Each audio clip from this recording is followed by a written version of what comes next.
So this story happened earlier this year, but I'm just getting around to writing it now. A couple of years ago, I posted a story about an encounter my wife and I had while driving to my family's cabin. And even though this story takes place at the same location, they are completely unrelated. It's just kind of a weird coincidence that I now have yet another Let's Not Meet story, worth taking the time to tell anyway, about the same place. Anyway, my family owns a cabin in upstate New Hampshire, and it is literally my favorite place in the world. It's on a small, very secluded lake, shared by only a few other cabins. One other cabin on my side, 6 in total. Most of my neighbors only visit during spring and fall months, and even then it's pretty rare to run into one of them. We all pretty much leave each other to do our own thing, but we also try to look out for each other the best we can. We will occasionally check in on each other's property during off-season visits just to be sure there haven't been any damages from storms or break-ins, etc. We all try to be good neighbors because the lake is a pretty popular fishing location in the area as a result of it being so secluded. It's not unusual to see people who don't live on the lake out in a boat or hiking around with a fishing pole. In the winter, it becomes a popular place for ice fishing and snowmobiling. So again, it kind of reinforces why all of us who own property on the lake try to look out for one another, as there are people coming and going at all times of the year.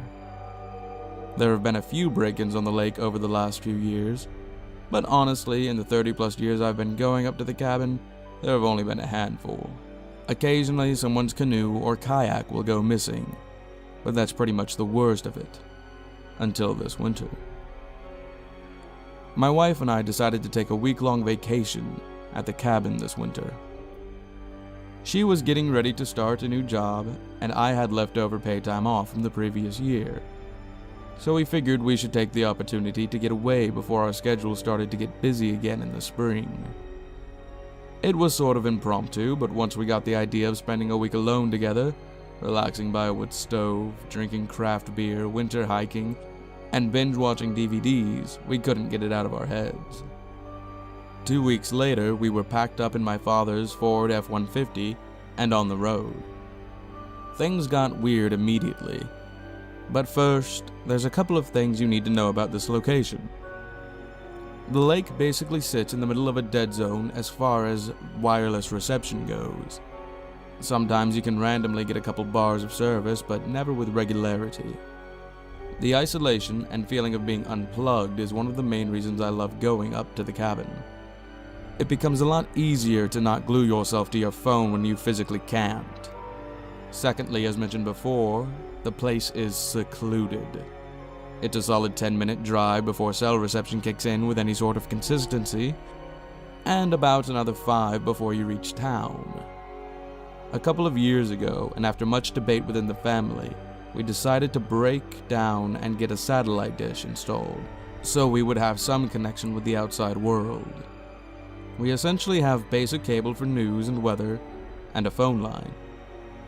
However, my folks have the service suspended at the start of winter since our family rarely visits during those months. So my wife and I were headed up without a phone connection. But it had never been a problem before, so we didn't really think anything of it. It hadn't snowed too much in our area, but the ground was still covered in a few inches of old snow. And there were snowmobile tracks all over the place. Before reaching the final turn off towards the cabin, you have to drive across a causeway, a fancy term for a land bridge. And while crossing it, you get a really good view of both sides of the lake. It had been cold for a few weeks straight, so the lake was frozen over. I looked out over the lake and saw what appeared to be 2 guys ice fishing, sitting on a picnic table out in the middle of our side of the lake. It was my neighbor's picnic table. I knew right away that it was his because of its very distinct paint job. This exact thing had actually happened before, and the last group of fishermen that did this left the table out on the ice, and it fell through once the lake started to thaw. Because of this, my neighbor had chained his new picnic table to a concrete footing on the edge of his property. So that means these guys either broke the table to get it out on the lake, or they broke the chain. I also felt pretty confident it wasn't my neighbor out on the ice because he lives in Florida, doesn't fish, and never visits in winter. This pissed me off. I say something along the lines of, "Again, what the f*** is their problem?" to my wife, and she reciprocated in a similar fashion. Since both of us were in agreement, I sped up to get to the cabin and confront them before they could run off. I didn't really have a plan, but I figured I would go yell at them and threaten to call the cops if they didn't put it back, which I couldn't actually do. I kind of figured that as soon as I saw the truck turn down the road, they would take off anyway. I was right, but oddly more right than I knew. As we came down the road, I noticed a few things that struck me as odd. First, there were two dudes jumping onto and starting up snowmobiles that were parked in front of my neighbor's cabin. Second, the front door to the cabin was wide open, lights were on, and there was smoke coming out of the chimney. I stopped the truck about 50 feet from his driveway and watched as the two guys drove snowmobiles out onto the lake, picked up their buddies, and sped off across the lake and into the woods. We just kind of sat there for a minute or so, dumbfounded. I wasn't really sure what was going on, but it definitely didn't feel right. I guess it was technically possible that my neighbor was visiting, or that maybe he rented his cabin out to some people, but my gut told me that wasn't the case. There was no car in his driveway, and the guys on the snowmobiles were definitely in some sort of hurry when we pulled up. Also, it was like 10 degrees outside, so why would they leave the door open? After snapping out of it, I parked the truck in front of our cabin and walked over to the edge of the lake. Sound travels pretty well out there, and I could hear the snowmobiles getting farther and farther away. I unlocked our cabin, threw a quick start log into the wood stove, and then my wife and I headed over to my neighbor's cabin with our dog. I called out, "Hello?" a few times, and then I tried, "The Scrumpter's neighbor, are you there?" and got nothing back. As we got closer, I could clearly see that the front door was splintered and had been pried open. My wife and I had unknowingly pulled up while people were actively breaking into my neighbor's cabin. Not exactly an ideal way to start a relaxing winter getaway. My family is on really good terms with my neighbor, so I went ahead and stepped inside to check it out. There was a fresh pile of wood by the stove which was roaring, and the kitchen had some paper plates, food, empty beer cans, and cigarette butts strewn about. Nothing seemed broken or missing that I could tell, but the place was an absolute mess and reeked of cigarette smoke. It was as if they had just decided to help themselves and make my neighbor's cabin their own private fishing lodge for a while. There were some sleeping bags and a cooler in the living room, so it looks like they had been planning to stay for more than a day. I wasn't in the cabin for more than a minute or so, and I was careful not to touch anything. I did, however, snap a few pictures for my neighbor and the cops, then I snuffed out the wood stove. I also decided to close the front door the best I could when I left, while wearing gloves, since we were going to have to leave in order to get in touch with the police and my neighbor, and I didn't want the front door left wide open. The next couple of hours were pretty bunk. We drove into town and reported the break-in to the police. After giving our report, we got in touch with my neighbor, who was understandably very upset. I did my best to assure him that things weren't too bad, all things considered, and that there would just be some cleaning up to do. I offered to do it since we were going to be up there all week, but he insisted that he wanted to see it for himself. He was going to make plans to fly up from Florida to deal with everything as soon as he could, but asked if I could nail a couple boards across the broken door for now. The police were heading out to check on the property. When we got back to our cabin, the police were already at my neighbor's checking things out. One of them came over and asked if I could walk them through everything that happened. I retold the story and ended it with something along the lines of, "So I left, after shutting down the stove and closed the door behind me." I got some weird looks, and then the conversation went something like this. "Are you sure you closed the door? Because it was open when we got here." "Yes, I definitely closed the door." "Well, it was open, and the items you described aren't there either. The sleeping bags, the cooler, they aren't there. So it looks like they came back and got them." That was pretty unnerving for some reason. Why risk coming all the way back for some sleeping bags and a cooler after getting away? They couldn't have known for certain that we weren't able to call the police right away. So the cops suspected that they were watching us and came back right after we left. Or that there was someone else in the area we didn't see. I listened to the snowmobiles driving off, and they got pretty far away. They kept going until I couldn't hear them anymore, and the woods on the other side of the lake are completely untouched wilderness for a few miles. I know because I hunt turkey out there. So I personally think there was someone else close by watching us. My wife really liked that little bit of information, especially since only a few years ago, we had basically been followed by creepers on a previous trip to our cabin. The whole situation was just a giant downer. After a while, the cops finished up and let us know they would keep a cruiser in the area, not that that would really help, and that they were going to check on the other cabins for any signs of break-ins. I nailed my neighbor's door shut, dragged the picnic table off the ice, they had cut the chain, and headed back inside for a much-needed beer. Or 3. Or 4. We had debated a little bit about canceling the trip and heading back home for a staycation, but honestly we were determined to enjoy our week because we had really been looking forward to it, so we decided to stay.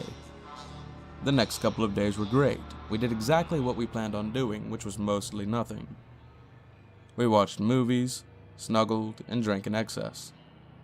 I made my world-famous chili, and my wife ate it. We had bacon, eggs, and mimosas for breakfast, beer, grilled cheese, and mediocre red box movies for lunch, and vodka tonics, hearty winter meals, and sexy times for dinner. It was awesome. Granted, every time we heard a snowmobile, we both gave each other an oh shit look. But after a few times we were joking about it, and our oh shit looks morphed into a game of who can make the funniest face. We were just generally having a great time. As much as we were enjoying being completely overindulgent bed bunnies, by midweek we wanted to stretch our legs, so we decided to go for a hike. It was a beautiful day, and I knew the surrounding area very well, so I decided we hike up to the dam at the mouth of the river. Stream, really. That feeds the lake. It freezes over in winter and looks pretty cool. It was about a 2 to 3 hour hike round trip depending on the pace. Short and sweet. We brought our dog along, and again, we were having a great time, enjoying the extremely scenic winter woods and each other's company. On our way back, things took an unfortunate turn. About 2-ish miles or 30 minutes from the cabin, we hear the whine of snowmobiles. We each made a funny face, joked, and then got quiet, and kept listening. They were getting closer. At the time, it wasn't exactly unexpected. It was a gorgeous day out, and we were smack dab in the middle of prime snowmobile territory. But given everything that had happened earlier in the week, it was impossible not to feel a little uneasy. The snowmobiles kept getting closer, and the whine was getting louder and louder. My wife and I talked about something, but honestly, I wasn't really listening to her. I was going over the situation in my head, and I don't quite remember what we were talking about. The engine sounds were getting louder, and it was obvious they were coming down the same trail we were on. I suppose it could have been anyone. Perhaps a father and son enjoying the day, or a couple of friends off to meet with some of their buddies. Regardless, I just got a very bad feeling. I carry, almost as a direct result of the last weird encounter I had at the cabin, so I made the decision to unholster, rack around into the chamber, and reholster. Just in case.